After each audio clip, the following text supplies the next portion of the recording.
Neste vídeo, vamos abordar a mensuração inicial de ativos fixos tangíveis. Os ativos fixos tangíveis devem ser inicialmente mensurados pelo custo.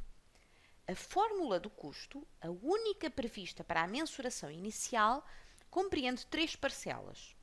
os custos de compra, os custos adicionais diretamente atribuíveis à colocação do ativo na localização e condição necessárias para que o mesmo seja capaz de funcionar da forma pretendida pela gestão, e a estimativa inicial de eventuais custos de desmantelamento e remoção do ativo e de restauro do local onde o mesmo está localizado, em cuja obrigação a entidade já tenha incorrido. Analisando os custos de compra, se considerarmos a aquisição de uma máquina de impressão digital para uma gráfica, os custos de compra incluem o preço de compra da máquina propriamente dita ao fornecedor, adicionado dos direitos de importação, admitindo que as adquiriu num país estrangeiro, e de eventuais impostos não recuperáveis. Nesta parcela, são deduzidos descontos comerciais e abatimentos por aquisição, por exemplo, de um determinado modelo específico. Salienta-se também que o preço de compra a incluir nos custos dos ativos fixos tangíveis é o preço de compra em condições normais de crédito. No caso da entidade efetuar o pagamento antecipado, usufruindo de um desconto financeiro, este não pode ser deduzido na determinação do custo dos ativos fixos tangíveis. Deve sim ser reconhecido como rendimento de natureza financeira.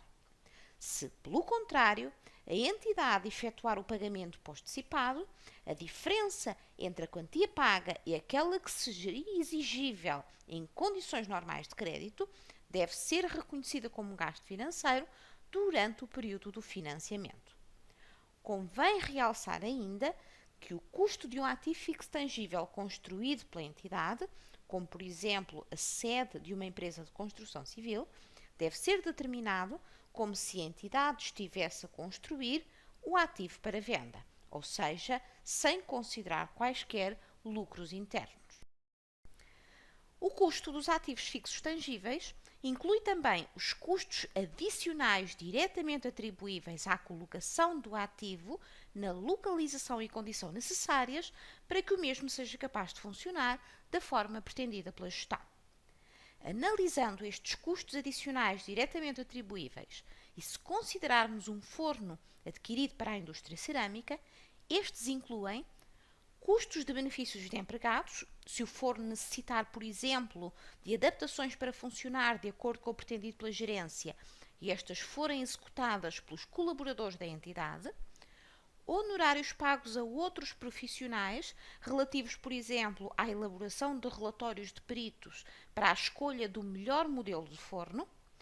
custos de preparação do local, como por exemplo obras de construção civil ligeiras, de modo a preparar o local onde o forno será instalado, ou custos iniciais suportados com o transporte e com a movimentação do forno, os custos de instalação e montagem do forno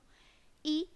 custos suportados para testar se o forno funciona corretamente, como por exemplo, custo com matérias-primas, energia elétrica ou gás utilizados para estes testes. Mas convém salientar que nesta parcela será deduzido o valor líquido que resultar de uma eventual venda, por um valor residual, dos produtos cerâmicos como telhas ou vasos fabricados durante este período de teste. Contudo, esta parcela de custos adicionais deve incluir apenas os custos que a empresa suporta até ao momento em que o ativo esteja capaz de funcionar na forma pretendida pela gestão. Atenção que se especifica claramente que a mensuração inicial termina quando o ativo seja capaz de funcionar e não quando inicia o seu funcionamento. Assim, não podem ser incluídos no custo de um ativo fixo tangível os custos suportados enquanto este ativo capaz de funcionar da forma pretendida pela gestão ainda não tenha sido colocado em uso ou esteja a ser operado abaixo da sua capacidade. Convém finalmente realçar que no caso de um ativo construído pela entidade, para além destas componentes do custo, seria necessário considerar também os custos de empréstimos imputáveis à construção deste ativo que se qualifica, nos termos previstos na norma sobre a capitalização dos custos de empréstimos obtidos. Finalmente, o custo dos ativos fixos tangíveis inclui também a estimativa inicial dos custos de desmantelamento e remoção do ativo e de restauro do local onde o mesmo está localizado, em cuja obrigação uma entidade incorre quando o ativo é adquirido ou construído. Imagine-se uma produtora de energia eólica que contratou com proprietários de terrenos em zonas montanhosas a instalação e remoção no final de 20 anos dos aerogeradores instalados pela entidade. Estes aerogeradores são ativos fixos tangíveis, uma vez que são utilizados por estas empresas para a produção de energia vendida às redes nacionais.